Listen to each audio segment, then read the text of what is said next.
একবার সমস্ত মাছিরা তাদের থাকার জায়গা ভাগ করে নিচ্ছিল। তো মাছিদের যে রাজা ছিল সে বলল, আমি হাতির কানের মধ্যে থাকবো। তো কথা অনুযায়ী সেই মাছির রাজা হাতির সামনে যে হাতিকে বলল, তুমি কতই না সৌভাগ্যবান, আমি সমস্ত মাছিদের রাজা, আজকে থেকে আমি তোমার কানের মধ্যে বসবাস করব।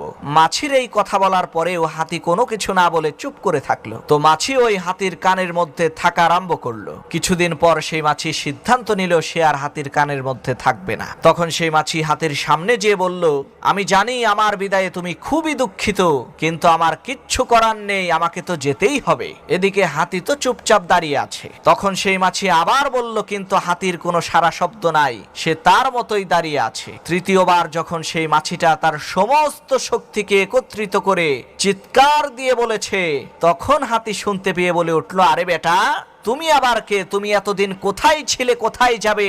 এটা নিয়ে তো আমার কোনো মাথা ব্যথা নাই। তোমার